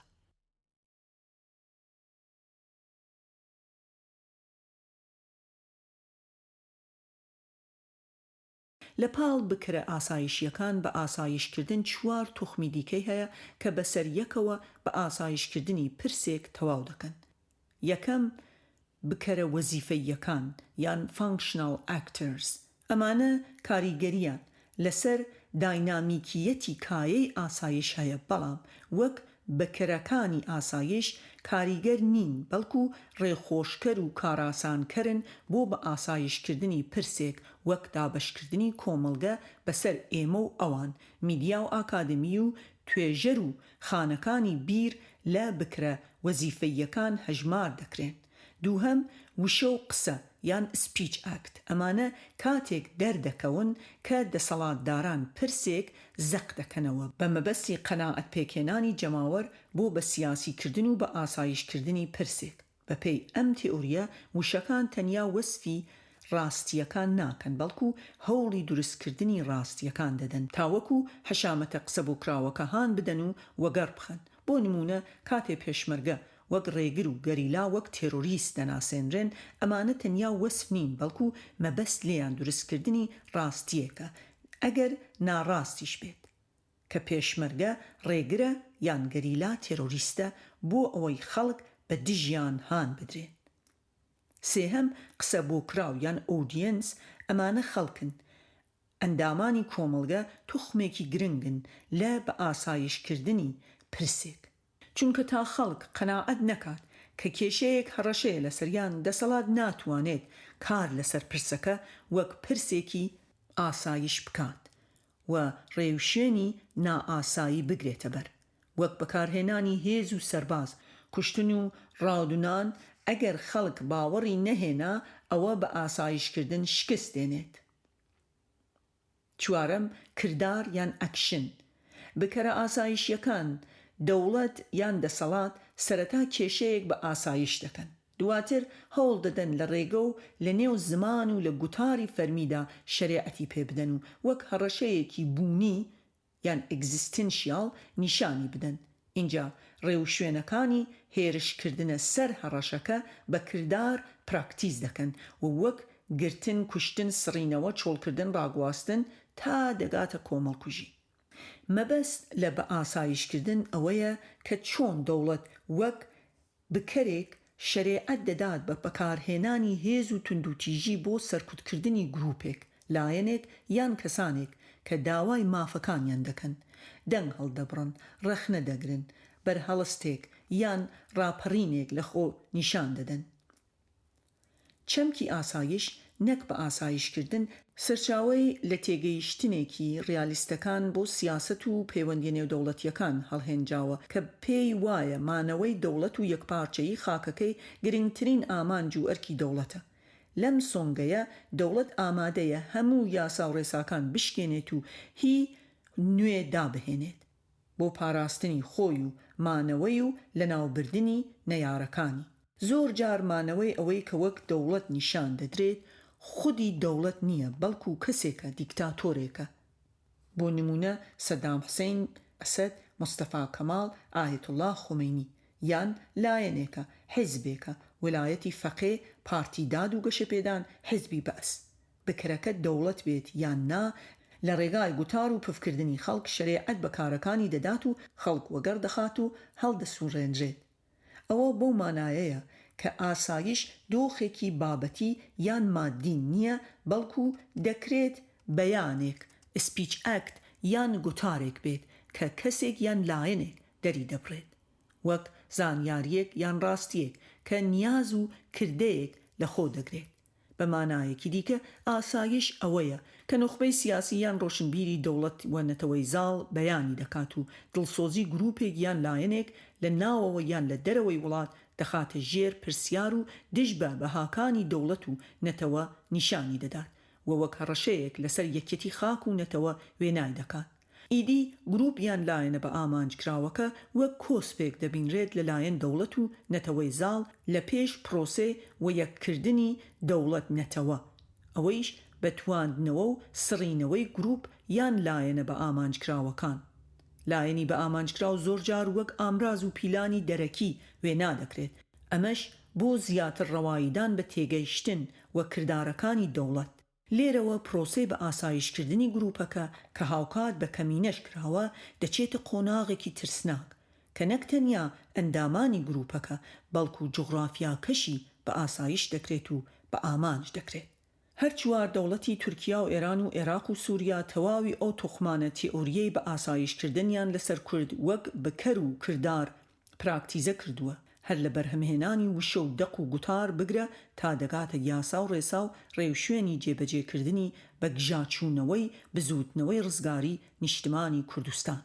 لەم بڕگانەی دواتردا گفتوگۆی ئەم پرسە لە کەیسی کوردستان لە هەر چوار پارچەکەدا دەکرێت. بەڵام پێش ئەوەی باسی بە ئاسایشکردنی پرسی کورد لە هەر چوار دەوڵەتەکە بکرێت، دەبێت ئاماژە بە دوو خاڵی سەرەکی پەیوەست بە پرسی کورد بەگشتی بدرێت. یەکەم، چەمکی داوا و ماف لێک جیا بکرێنەوە. ئەوەش بۆ مانایەیە کاتێک کوردەکان داوای مافەکانیان دەکەن بە مافی دەوڵەتی سربەخۆ و سەروەری ناکرێت وەک داوایەک، هەوڵێک بۆ دابەشکردن و هەڵوەشانەوەی ئەو وڵاتانە تەماشا بکرێن، بەڵکو وەک مافێک ڕێگە چارەیەک بۆ ڕزگارکردنی ئەو وڵاتانە ببینرێت بۆ گەیشتن بە سەقامگیری و ئاشتی هەم لەو وڵاتانە هەم لە ناوچەکە هەم لە جیهاندا. دووهەم، ڕاستە کوردەکان لە هەندێک قۆناغ و لە هەندێک بارودۆخ ئاستی مافەکانیان بۆ سربەخۆیی و جیابوونەوە بەرز کردوێتەوە، بەڵام بەگشتی کوردەکان هەوڵی دەستەبەرکردنی مافە سیاسی و کولتوری و زمانەکانیان لە بەرنامەڕیزیکردنی سیستەمی حوکمڕانی و دامەزراندنی چوارچێوەی ئۆتۆنۆمی و فێدرالیدا کردووە و بینیوە. بۆیە نزیکبوونەوە و تێگەیشتن لە پرسی کورد دەبێت لە چوارچێوەی ئەم دوو خاڵەدا بێت، ئەگەرنا ئەوە دەبێتە شەرعیەتدان نەک ڕخنەکردنی بە ئاسایشکردنی پرسی کورد.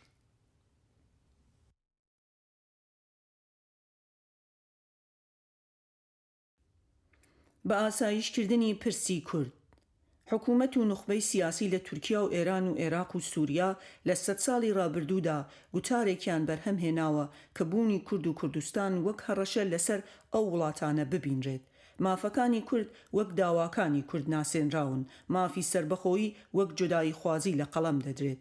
ئەوەش ئەوە دەگەیەنێت کە ئەوە چوار دەوڵەتەکە نین ڕێگری لە مافەکانی کورد دەکەن، بەڵکو ئەوە کوردە کە دەوڵەت هەڵدەوەشێنێتەوە. بەمەش کورد خەتابار و تاوانبار دەکرێت و دەوڵەتیش وەک قوربانی نیشان دەدرێت. سنوورەکان بەگشتی کردەی سروشتی و خوداپێدراو نین لە ئەزەڵەوە هەبن و هاتبن. سنوورەکانی هەر چوار دەوڵەت تەمەنیان لە 100 ساڵ تێپەڕ ناکات، کەچی وەک ئەوەی لە ئاسمانەوە دیاری کراوبن پیرۆز کراون و خراونەتە دەرەوەی بیرکردنەوە و پێداچوونەوە و ڕەخنەوە. بە واتایەکی دیکە بوونی کورد بەگشتی و مافەکانی کورد بە تایبەتی وەک هەڕەشە لەسەر یەکێتی نەتەوەیی و نیشتمانی و یەکپارچەیی خاکی وڵاتەکان نیشان دەدرێن. ئەمەش بە ئاسایشکردنی پرسی کوردی بە دوای خۆی داهێناوە. یەکپارچەی خاک لە دەستورە یەک لە دوای یەکەکانی هەر چوار وڵات زۆر بەزەقی چەند بارە کراوەتەوە. بەجیا لە هەموو وڵاتانی دنیا یەکپارچەی خاک و نەتەوە لە تورکیا و ئێران و عێراق و سووریادا هێندەی لە دژی مافەکانی کورد لە دامەزراندنی دەوڵەتێکی سربەخۆ یان دەستە بەرکردنی قەوارەیەکی ئۆتۆنۆمی فێدراڵی جەختی لەسەر کراوەتەوە، هێندە بۆ پاراستنی یەکیەتی سەرزەوی ئەو وڵاتانە نییە. لەمەش زیاتر نخبەی نەتەوەی سەردەست لە عێراق و سووریا بەوەی نەوەستاوە کە خۆی بە پارێزەری یەکپارچەیی خاکی وڵاتەکەیان بزانن، بەڵکو خاک و گەلی عێراق و سووریایان وەک بەشێک لە دنیا و نەتەوەی عەرەب لە قەڵەمداوە و یەکیەتی خاک و نەتەوەی عەرەب کراوە بە ئامانج و لەو پێناوەش کورد وەک کۆسپێک لە پێش ئەم پرۆژە عەرەبیە بینراوە کە دەبێت لا ببرێت. بە ئاسایشکردنی پرسی کورد لە سووریا. دوای جیابوونەوەی لوبنان لە سووریا لە کۆتایی ئینتدابی فەرەنسی لە 1946دا هەر داوایەکی کورد بۆ مافەکانی لە ئۆتۆنۆمی یان مافە کەلتوری و زمانیەکان وەک جیابوونەوەی لوبنانیەکان بە جودایی خوازی بینراوە. لەوەش ترسناکتر دوای دامەزراندنی ئیسرائیل و دۆڕانی عەرەبەکان لە شەڕەکانیان لەگەڵ جوولەکەکان لە 1948 و 1967دا مافەکانی کورد نەک هەر وەک جودایی خوازی بەڵکو وەک خەیانەت تەماشا کراوە. بە واتایەکی دی لە کاتێکدا ئامانجەکانی عەرەبە ناسیۆنالیستەکان لە یەکگرتنەوەی خاک و نەتەوەی عەرەب پیرۆز دەکران، کوردایەتی و مافەکانی کورد دەکرانە خانەی خەیانەتکاری. نخبەی باڵادەست لە عێراق لەم پرسەدا تەواو هاودید بوون لەگەڵ سووریەکان، بە تایبەتی ئەگەر ئەوە بیر بهێنینەوە کە بەعسیەکان و عەرەبە ناسیۆنالیستەکان لە سووریا تا ئێستا و لە عێراق تا 2003 حکم بەدەستی ڕەها بوون. حکوومەتەکانی هەردوو دەوڵەت کوردستانیان وەک ئیسرائیلی دووهەم وێنا دەکرد و شەقامی سووری و عێراقی عەرەبیان بەگشتدا هان دەدا و وەگەڕ دەخستن. عەرەبە ناسیۆنالیستەکان بە حکمی ڕەتکردنەوەی فرە نەتەوەی و تەماشاکردنی بوونی هەر نەتەوەیەکی دیکە وەک هەڕەشەیەک لەسەر یەکێتی نەتەوە و خاکی عەرەب، هاوکات بە حکمی ئەوەی کە کوردەکانی سووریا و عێراقیان وەک گروپێکی ناڕەسەن و میوان لەو دوو وڵاتە وێنا دەکرد، پێوەری زۆر توندیان خستبووە گەڕ بۆ ڕیشەکێشکردنی کورد. لە شەستەکانی سەدەی ڕابردوودا حکوومەتی سووریا بڕیاری ئەنجامدانی سەرژمێریەک دەدا تاوەکو کوردە ڕەسەن و بەناو میوانەکان هەڵاوێر بکات کە بە پەلەپروزێک لە ڕۆژێکدا ئەنجام درا و خەڵکێکی زۆر بەشدار نەبوون و بەشێکیشیان دۆکیومنتی پێویستیان پێ نەبوو بۆ سەلماندنی ئەوەی کە پێش 1945 نیشتەجێی ناوچە کوردنشینەکان بوون. بەگشتی خەڵک لەو سەردەمانەدا داکیومنتیان نەبوون یا داکیومنتیان هەڵ نەدەگرت یان خۆیان دەشاردەوە لە سەرژمێری بۆ خۆدزینەوە لە سەربازی. بۆیە بەشێکی زۆری کوردانی سووریا وەک بێگانە تورکیایی یان هەر بێ داکیومنت ناونووسکران. ئەمەش ئەو کوردانەی نەک هەر بەکەمی نەکرد بەڵکو لە بوونێکی یاسایی دایماڵین و کردنی بە خەڵکانێکی بێدەوڵەت یان ستەیتلس. لە 1963دا دەوڵەتی سووریا ئەحکامی عروفی یا ئێمەرجنسی لۆز ڕاگەیاند کە تا 2011 بە فەرمی کارا بوو. لەو کاتەشەوە تا ئێستا بە نافەرمی کارایە. بەمەش هەموو دەنگێکی ناڕازی بە ناوی هەڕەشە لەسەر یەکپارچەیی خاکی سووریا و نەتەوە و خاکی عەرەب سەرکوت دەکرا. پرسی کورد یەکێک لەو پرس و دەنگانە بوو کە بە ئاسایش کرا. کولتور و زمانی کوردی قەدەغە کرا، حیزب و ڕێکخراوە کوردیەکان داخران و ناوی گوند و شارۆچکە و شوێنە کوردیەکان بە عەرەبی کران. بۆ نمونە کۆبانی کرا بە عین العەرەب. لەو سەروبەندە لە راپۆرتی ئەفسەرێکی سوپای سووریدا کورد وەک شێرپەنجەیەک ناسێنرا کە دەبێت لە ڕیشەوە ببردرێت. لە هەفتاکانی سەدەی ڕابردوو دەوڵەت ورد و درشتی ڕاستپاردەکانی راپۆرتەکەی جێبەجێ کرد کە زیاتر وەک پشتینەی عەرەبی ناسراوە کە خۆی لە ڕاگواستنی کورد و نیشتەجێکردنی عەرەبی لە ناوچە ستراتیجی و سنووریەکان دەبینیەوە. مەبەستی سەرەکیشی دابڕینی کوردانی سووریا بوو لە کوردانی تورکیا، سیاسەتێک کە تا ئێستا بەردەوامە بەڵام دەوڵەتی تورکی ئێستا ئەم ڕۆڵە دەبینێت. داگیرکردنی ئەفرین و جرابلس و سەریکانی و گڕیسپی هاوکات دەرپەڕاندن و ڕاگواستنی کورد و نیشتەجێکردنی عەرەبە سووریە ئاوارەکان لەلایەن تورکیا لەم ناوچانە درێژکراوەی هەمان سیاسەتن و بە هەمان مەبەست ئەنجام دەدرێن کە دەوڵەتی سووریا پێشتر پێی هەستا بوو. بە ئاسایشکردنی پرسی کورد لە عێراق. پرسی کورد لە سەرەتای دامەزراندنی دەوڵەتی عێراقەوە بە ئاسایش کراوە. مەلیک فەیسەڵ یەکەم مەلیکی عێراق پێش مردنی لە یادداشتێکدا داوای بەهێزکردنی سوپا دەکات چونکە ئەو سوپا بە ڕێگە چارە دەزانێت بۆ مامەڵەکردن لەگەڵ سەرهەڵدانی هەر ناڕزایەتیەک. ئەو دەڵێت سوپا بڕبڕەی پشتی دروستکردنی نیشتمانە و ئەرکی تەنیا پارێزگاریکردنی ئێمە نییە لە بەرامبەر هەڕەشە دەرەکیەکان بەڵکو سەرکوتکردنی دوو سەرهەڵدانە ئەگەر لە دوو دەڤەری دوور لە یەک سەریان هەڵدا. مەبەستی مەلک فەیسەڵ لە دوو دەڤەری دوور لە یەک ناوچە کوردنشینەکان و شێعەنشینەکانە. وەک سووریا تەعریب لە عێراق سەرچاوەکەی لە بێمتمانەیی بە کورد و بینینیەتی وەک هەڕەشەیەک بە تایبەتی لەو ناوچانەی کە چڕی کوردیان زۆرە یان دەوڵەت وەک ناوچەی استراتیجی پۆلێنی کردوون. پرۆسەی تەعریب لە عێراق دەگەڕێتەوە بۆ سەردەمی پاشایەتی بەڵام بە شێوەیەکی سیستەماتیکانە لە سەردەستی عەرەبە ناسیۆنالیستەکان لە شەستەکان دەست پێ دەکات و لە حەفتاکان لە سەردەستی بەعسیەکان دەگاتە تروپک. لە 1963دا 70 گوندی کورد سوتێنران. پیاوەکان دەست بەجێ لە گوندەکان کوژران یان فڕێندران زیندان، ژنەکانیش ئاوارەی شارەکان کران. حکوومەت لە جێگەی کوردەکان عەرەبی نەشتەجێ کرد.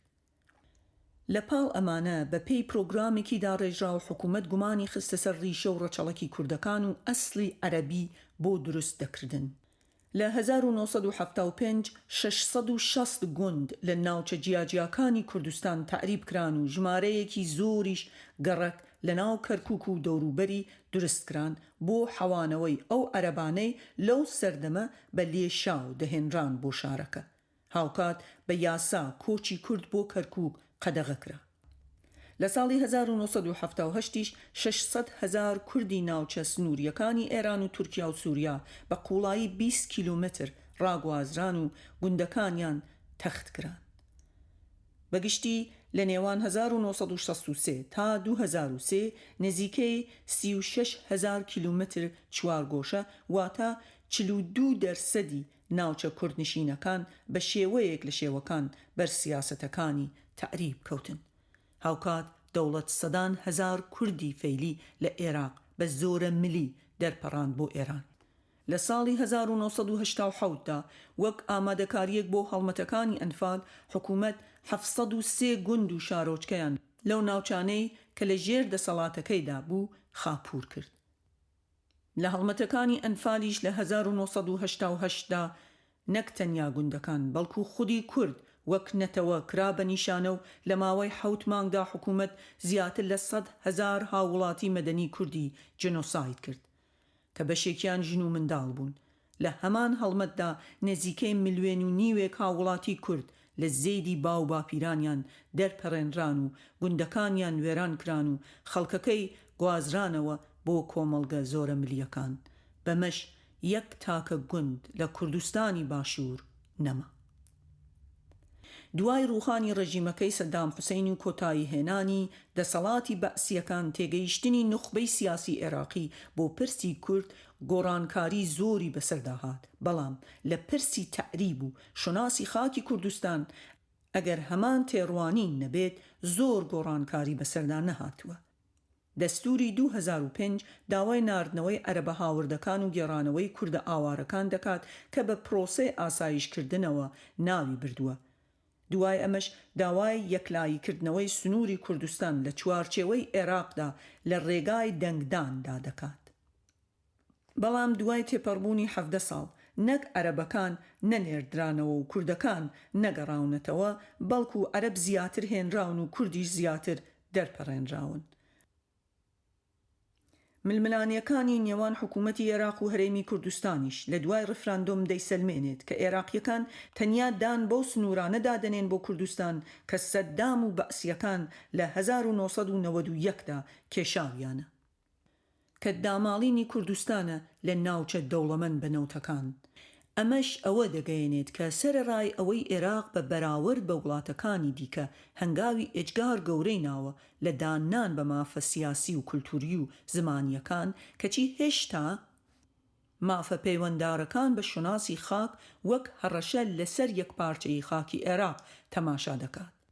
نەک هەر حکوومەتی عێراق بەڵکو وڵاتانی ئێران و تورکیاش بەردەوام دژایەتی فراوانکردن و ڕاستکردنەوەی سنووری هەرێم دەکەن و یەکلاییکردنەوەی ناوچە کێشە لەسەرەکان وەک مەترسیەک لەسەر یەکپارچەیی عێراق و تورکیا و ئێران و سووریا دەبینن.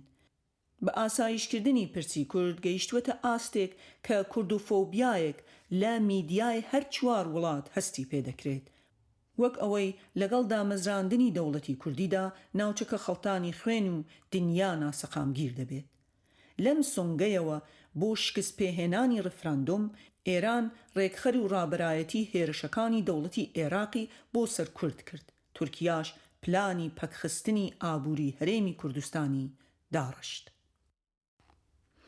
بە ئاسایشکردنی پرسی کورد لە تورکیا دروشمی وەک یەک نەتەوە یەک زمان یەک ئاڵا لەگەڵ دامەزراندنی دەوڵەتی نوێی تورکیا تا ئەمڕۆ هێندە بەچڕی کاری لەسەر دەکرێت باسکردن دەبوونی هەر گروپێکی نەتەوەی دیکە، بەکارهێنانی هەر زمانێکی دیکە یان هەڵکردنی هەر ئاڵایەکی دیکە بە فەرمی بە پێی دەستور لە تورکیا قەدەغە کراوە و بە ئاسایش کراوە.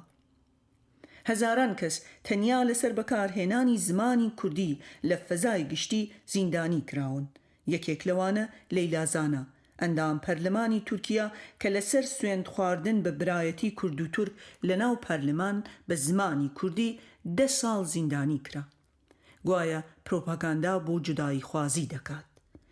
لە نەوەتەکانی سەدەی ڕابردوو تۆرگۆد ئۆزال سەرۆکی تورکیا کە بە ڕەچەڵەک دایکی کورد بوو بڕیاری ڕێگەدان بە بەکارهێنانی زمانی کوردیدا، بەڵام ئێستاشی لەگەڵدا بێت قسەکردن یان گۆرانی گوتن بە کوردی لە گوتاری فەرمی دەوڵەت و نخبەی ڕۆشنبیری باڵادەست وەک هەڕەشە لەسەر یەکپارچەیی گەل و نیشتمان دەبینرێت. بۆ نمونە حیزبە پرۆکوردیەکان دەبێت بە تورکی بانگەشە بکەن. تا ئێستا یەک قوتابخانەی فێرکردنی زمانی کوردی لە کەرتی گشتیدا ڕێگەی پێنەدراوە. بوونی کورد بە چڕی لە باکووری کوردستان باشووری ڕۆژهەڵاتی تورکیا وەک هەڕەشە لەسەر یەکپارچەیی خاکی تورکیا بینراوە. بۆیە ڕاگواستنی کورد لە ڕۆژهەڵات و باشوور بۆ بەشەکانی دیکەی تورکیا و هێنانی تورک بۆ ناوچە کوردیەکان لە 1934ەوە بە فەرمی و بە سیستماتیکانە بە پێی یاسای نێشتەجێکردن لە ساڵی 1934 دەستی پێکردووە. ئەمەش دوای سەرکوتکردنی ڕاپەڕینە کوردیەکانی ئەو سەردەمە و ڕێک 50 ساڵ پێش ئەوەی کە پارتی کرێکارانی کوردستان پەکەکە شەڕی چەکداری ڕابگەیەنێت. ئەوەش نیشانەی ئەوەیە کە نەک هەر بزوتنەوەی سیاسی و چەکداریەکان بەڵکو خودی کورد وەک هەڕەشە تەماشا کراوە و بە ئاسایش کراوە. لەمەش سەرنجڕاکێشتر ئەوەیە کە ڕاگواستن لەژێر ناوی تەمەدن واتە بە شارستانی کردنی کورد دەکرێت. ڕاگواستن بە فەرمی مەبەست لێی لە ڕەگوو ڕیشە دەرهێنانی کولتوری کوردی و لە بیرچوونەوەی زمانی کوردی بوو. دوو برایان باوکو کوڕێکی خێزاندار بۆ یەک گوند یا بۆ یەک شار ڕانەدەگوازران تا وەکو تۆڕە کۆمەڵایەتیەکانی کوردان هەڵوەشێتەوە و ئاسانتر بتوێنرێنەوە، ئەسمیلە بکرێن. لە دامەزراندنیەوە لە 1923 تا 1945 یەک حیزب لە تورکیا حاکمی ڕەها بوو کە حیزبەکەی مستەفا کەماڵ پارتی گەلی کۆماری بوو. لەو کاتەشەوە چەندین حیزب لە تورکیا مۆڵەتی کارکردنیان بە شێوەی فەرمی پێدراوە، بەڵام تا ئێستا ڕێگە نەدراوە کە بە ناوی کورد یان کوردستان هیچ حیزبێکی سیاسی لە تورکیا دامەزرێت. لەوەش ترسناکتر دامەزراندنی پارت و ڕێکخراوی سیاسی کە داوای مافی نەتەوەیی و کولتوریەکانی کورد بکات لەلایەن دادگا یا دامەزراوە فەرمی و نافەرمیەکانی دەوڵەت و دەوڵەتی دادەخرێن، تەنگیان پێ هەڵدەچنرێت، سەرکردە و ڕابەرەکانیان زیندانی یان تێرۆر دەکرێن. لە 1924 تا 2009 زیاتر لە 50 پارتی سیاسی لەلایەن دادگای دەستوری تورکیا هەڵوەشێنراوەتەوە بە بیانووی ئەوەی کە هەڕەشەن لەسەر یەکپارچەیی خاک و گەلی تورکیا تەنیا لەبەر ئەوەی پارتی کوردی یان پرۆ کوردی بوون. لە چەندین کەیس لەسەر داخستنی پارتە سیاسیە پرۆکوردیەکان دادگای دەستوری پێداگری لەسەر نەبوونی شتێک دەکات کە حیساب بۆ کورد بکات وەک نەتەوەیەک یان تەنانەت کەمینەیەک. پەکەکە کە لە ساڵی 1970 دامەزراوە و لە 1984ەوە دەستی بە شەڕی چەکداری کردووە و ڕادیکالترین ڕێکخراوی کوردیە لە ناوەڕاستی نەوەتەکانەوە دەستبەرداری مافی دەوڵەتی کوردی بووە هاوکات لە 1993 1995 1997 1999 2004 2013 و 2015 تاکلایەنە ئاگربەستی ڕاگەیاندووە بە مەبەستی چارەسەری ئاشتیانەی پرسی کورد لە تورکیا کەچی دەوڵەتی تورکی تەنیا بۆ یەکجار لە 2013 بۆ 2015 ئامادەی گفتوگۆ بووە. پارتە سیاسیە پرۆکوردیەکانی دیکە بۆ نمونە پارتی دموکراتی گەلان هەدەپە کە درێژکراوەی چەند پارتێکی دیکەیە هیچ کاتێک داوای سربەخۆیی و جیابوونەوەیان نەکردووە کەچی دەوڵەتی تورکیا هەبوون و چالاکی هەر هەموویان وەک جودایی خواز و تێرۆریست و هەڕەشە لەسەر یەکپارچەی خاک و نەتەوەی تورک دەبینێت. لە 37,000 ئەندامی هەدەپە لە 2015 تا 2018 زیاتر لە 11,000یان دەستگیر کراون کە زیاتر لە 3,000یان زیندانی کراون لە نێویاندا هەردوو هاوسەرۆکی پارتەکە. لە 59 ئەندام پەرلەمانی هەدەپە 55 ئەندامیان هەڕەشەی دەستگیرکردنی لەسرە. تا شوباتی 2020 چواردە ئەندام پەرلەمانی هەدەپە وەدەرنراون و 13یان دەستگیر کراون. لە هەڵبژاردنە ناوخۆییەکانی 2019 هەدەپە 65 شارەداری بردووەتەوە بەڵام تا ئێستا 47 شارەداریان لەسەر کار لادراون و دەوڵەت کەسانی خۆی لە جێگەدا داناون. لە 90 ساڵی ڕابردوودا سەرکوت و هێرشەکانی دەوڵەتی تورکیا زیاتر تەرکیزی لەسەر کوردەکانی تورکیا کردبوو کەچی دوای هاتنی ڕەجەب تەیب ئەردۆغان بۆ سەرحوکم و بەهێزبوونی بزوتنەوە کوردیەکان و پێگەی کوردەکانی عێراق و سووریا تورکیا کوردەکانی دەرەوەی سنووریش وەک هەڕەشە لەسەر یەکپارچەی خاکی تورکیا دەبینێت و هێرشی توندیان دەکاتە سەر و لە شەڕی بەردەوامدایە لەگەڵیاندا. بە واتایەکی دیکە پرسی کوردی لە تەواوی ناوچەکە لە ناوە و دەرەوەی سنوورەکانی بە ئاسایش کردووە. بە ئاسایشکردنی پرسی کورد لە ئێران چۆنیەتی مامەڵەکردنی دەوڵەتی ئێران لەگەڵ پرسی کورد دەکرێت بەسەر دوو قۆناغدا دابەش بکرێت. قۆناغی یەکەم سەردەمی ڕەزاشا 1921 تا 1941 و محەممەد ڕەزاشا 1941 تا 1979. لەم قۆناغەدا بە تایبەتی سەردەمی ڕەزاشای باوک هەموو جیاوازیەکی نەتەوەی نادیدە دەکرا و دەوڵەت لە پرۆسەی بە مۆدێرنکردندا لە هەوڵی دروستکردنی کۆمەڵگەیەکی وەک یەکدا بوو کە تێیدا هەموو جیاوازیەکان لە بۆتەکەی نەتەوە و کولتوری زاڵ فارسدا بتاوێنێتەوە. ڕەزاشا بە حکمی سەرسامبوونی بە ئاتاتورک و لاساییکردنەوەی تورکیا بوونی جیاوازیەکانی وەک هەڕەشە لەسەر یەکپارچەیی خاک و میلەتی ئێراندا دەدید و لەسەر ئەو بنەمایش مامەڵەی لەگەڵدا دەکردن. لە سەردەمی محەممەد ڕەزاشای کوڕ تا ڕادەیەک فەزای سیاسی ئاواڵەتر بوو بۆ نەتەوە و گروپە جیاوازەکانی ئێران بە کوردیشەوە بەڵام تەرکیزی دەوڵەت لەسەر بە فارسیکردنی شناسی ئێران وەک خۆی مابووەوە. قۆناغی دووهەم لەگەڵ هاتنی جمهوری ئیسلامی لە 1979 بۆ سەرحوکم دەست پێ دەکات کە تا ئێستاش هەر بەردەوامە. سەرەڕای ئەوەی کە دەستورەکەی ئەم قۆناغە پێچەوانەی قۆناغی پێشووتر دان بە جیاوازیە نەتەوەیی و مەسهەبیەکاندا دەنێت کەچی تەنیا زمانی فارسی وەک زمانی فەرمی و زمانی خوێندن و پەروەردە دەناسێنێت. دەوڵەت جیاوازیە نەتەوەییەکان وەک ئالەنگاری ئاسایشی و هەڕەشە لەسەر دووشت دەبینێت. یەکەم لەسەر ئەو نیزامەی کە جمهوری ئیسلامی دەیەوێت لە ڕۆژهەڵاتی ناوین بەرقەراری بکات، دووهەم لەسەر سەروەری و یەکپارچەیی ئێران. تەنیا لەو دیدەشەوە دەکرێت شرۆبە و تێگەیشتن بۆ بەرخوردەکانی ئایەتوڵا خومینی بکرێت کە لە ڕۆژانی سەرەتایدا مەزراندنی جمهوری ئیسلامی لە خۆی نیشانیدا وەک یەکەم فتوای شەڕ لە دژی گەلی کورد لە ڕۆژهەڵات. دووهەم ڕەتکردنەوەی هەموو حیزبێک بێجگە بە ناو حیزبی خوددا تا دەگاتە پاکردنەوەی کوردستان لەوەی ناوی نابوون شەیتانەکان. خومینی و میدیای جمهوری ئیسلامی ئەو کات و ئێستاش پارت و لایەنە کوردیەکان وەک حزبی شەیتان و گێرەشێوێنانی سەر ئارد ناو دەبن و وەک خائن و دوژمنانی نەک هەر ئێران بەڵکو ئیسلام ناوزەدیان دەکەن. هاوکات وەک لە عێراق باوە ئێرانیش لەگەڵ دامەزراندنی جمهوری ئیسلامی بزوتنەوە کوردیەکان وەک داردەستی ئیسرائیل و ئامریکا دەناسێت. هەوڵەکانی کوردەکانی عێراقیشی بۆ سربەخۆیی لە سەروبەندی ڕفراندۆمەکەی 2017دا لە هەرێمی کوردستانی عێراق وەک دروستکردنی ئیسرائیلێکی دیکە لەسەر زمینی ئیسلام ناو دەبرد. هەموو ئەمانە بۆ وەگەڕخستنی خەڵک لە دژی کورد و بزوتنەوەکانی بە بەشداری ڕاستەوخۆی ئێران بە هەموو تواناکانیەوە لە هەڵوەشاندنەوەی بڕیاری ڕفراندۆمی کوردەکانی عێراق و بچووکردنەوەی هەرێمەکەیان لە 2017دا تەنیا دەکرێت لە تێگەیشتنی بە ئاسایشکردنی پرسی کورد لە ناوچەکە شرۆڤەی بۆ بکرێت. سەرەڕای سەرکوتکردنی بزوتنەوە کوردیە چەکداریەکان لە کۆتایی هەشتاکانی سەدەی ڕابردوو کەچی دوای زیاتر لە 30 ساڵ کوردەکان نزیکەی نیوەی زیندانی سیاسیەکانی ئێران پێکدێنن. ئەمە لە کاتێکدایە کە کوردەکان دەوروبەری 10% لە دانیشتوانی ئێران پێکدێنن.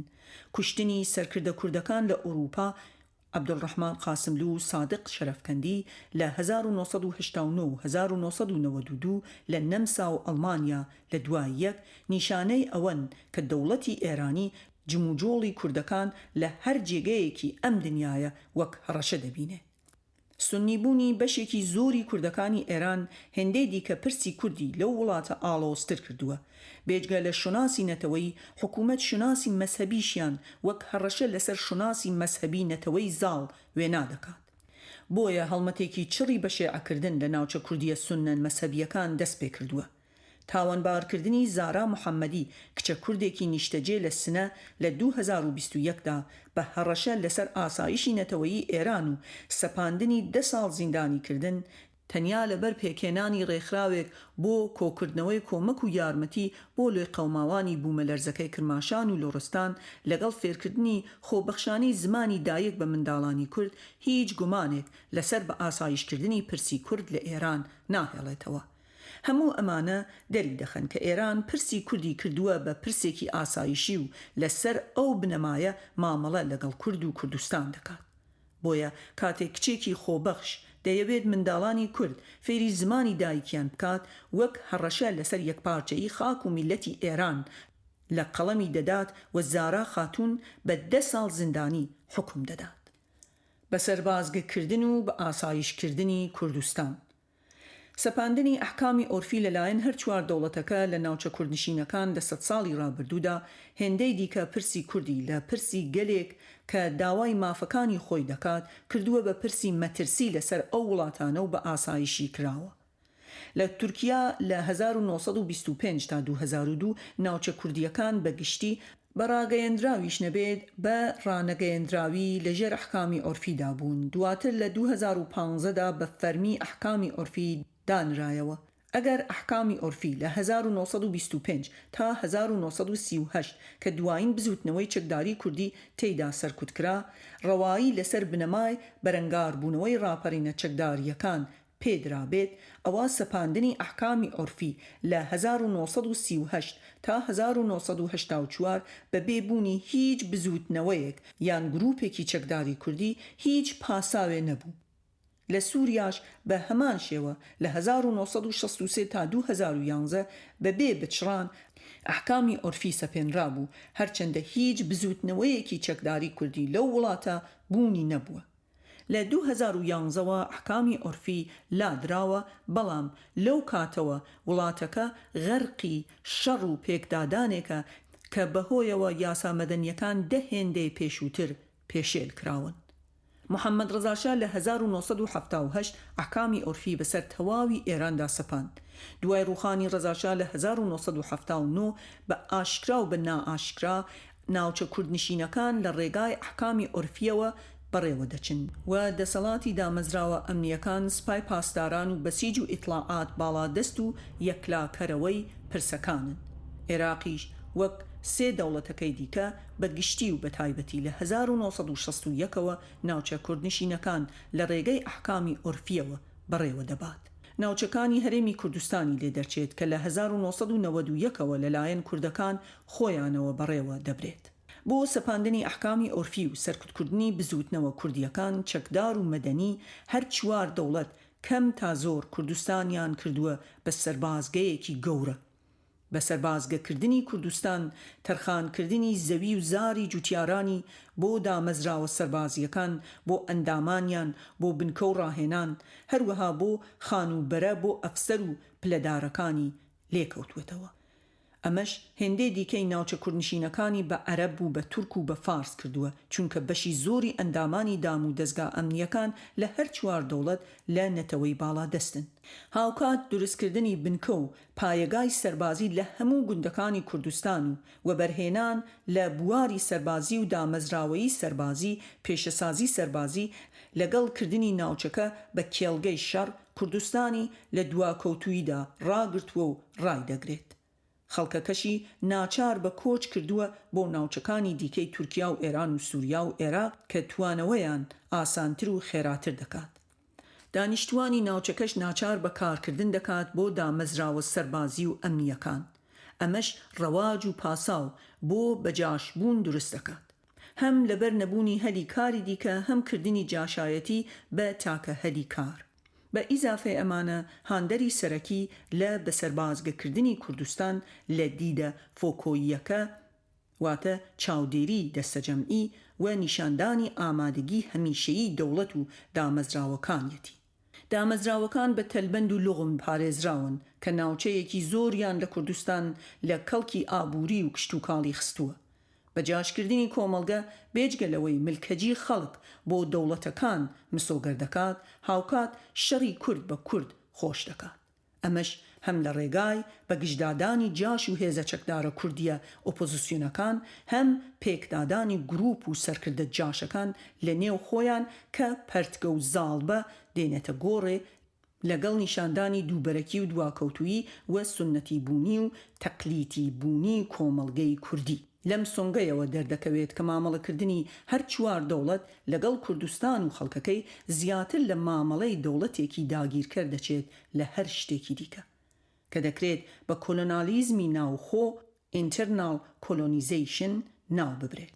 کۆلۆنیالیزم مەرج نییە دامەزراندنی یان سەپاندنی دەسەڵاتی سیاسی دەوڵەتێک بەسەر دەوڵەتێکی دیکەوە بێت، بەڵکو دەکرێت سەپاندنی دەسەڵاتی نەتەوەیەک یان ناوچەیەک بەسەر نەتەوەیەک یان ناوچەیەکی دیکە لە هەمان دەوڵەت بێت لە ڕێگای چەوسانەوەی سیاسی و ئابووریەوە.